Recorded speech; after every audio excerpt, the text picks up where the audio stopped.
à l'aube du 58e anniversaire de l'accession de notre pays à la souveraineté internationale, je viens saluer l'ardeur de millions de Congolaises et Congolais et de ceux ayant choisi la terre de nos ancêtres comme leur seconde patrie, à garder allumée la flamme du combat pour l'émancipation et la dignité humaine menée par nos pères de l'indépendance.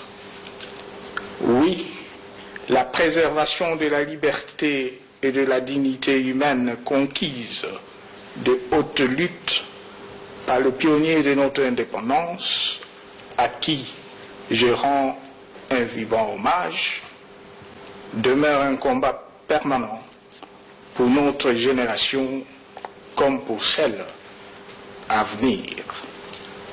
Tant il reste vrai que les pesanteurs de tous ordres, exercés chaque jour sur le droit de notre peuple à l'autodétermination, nous invitent à la vigilance et à la détermination dans la meilleure réponse à y apporter.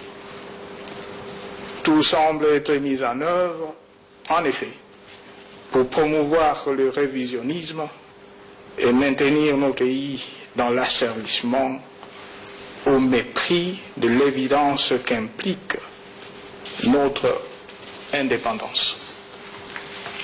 Le 30 juin de chaque année, loin d'être uniquement une fête nationale à célébrer et à enseigner à nos enfants et à nos petits-enfants, doit être aussi un moment de renouvellement de notre foi commune dans le Congo souverain et indépendant, prôné par Patrice Emery Lumumba.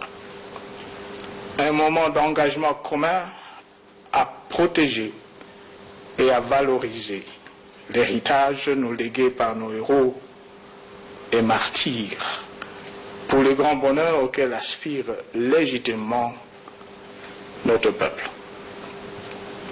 Cela implique que nous demeurions rassemblés, unis et mobilisés autour de cet impératif.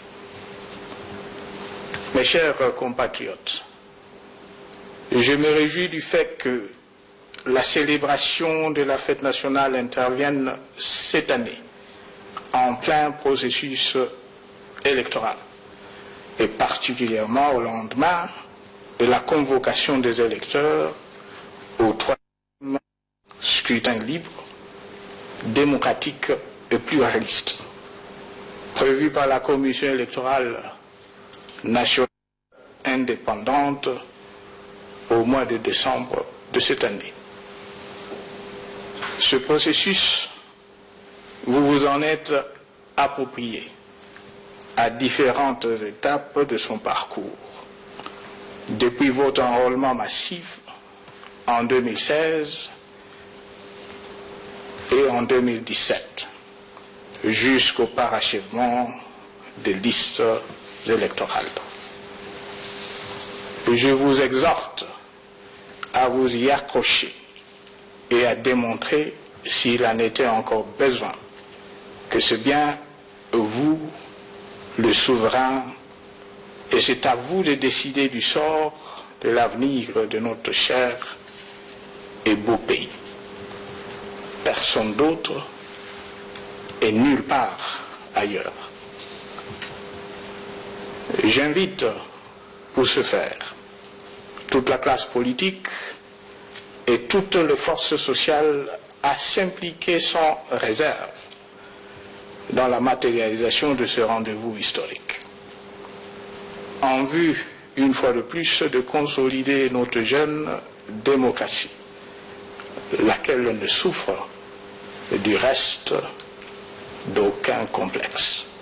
À vous tous qui défendez notre pays et spécialement à nos forces armées, de police et de sécurité, qui nuit et jour consentent des sacrifices incommensurables en vue d'assurer la paix, la tranquillité publique et la défense de l'intégrité du territoire national, je rends un vibrant hommage.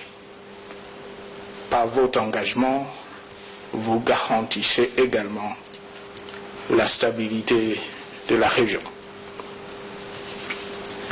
Mes chers compatriotes, je reste convaincu que les efforts en cours engagés dans plusieurs domaines, et spécialement au plan économique, nous permettront de poursuivre l'accomplissement de notre devoir quotidien, celui d'améliorer votre bien-être social et votre cadre général d'épanouissement. En renouvelant mon appel à la paix et à l'unité nationale, je souhaite à chacun et à tous bonne et heureuse fête de l'indépendance et que Dieu bénisse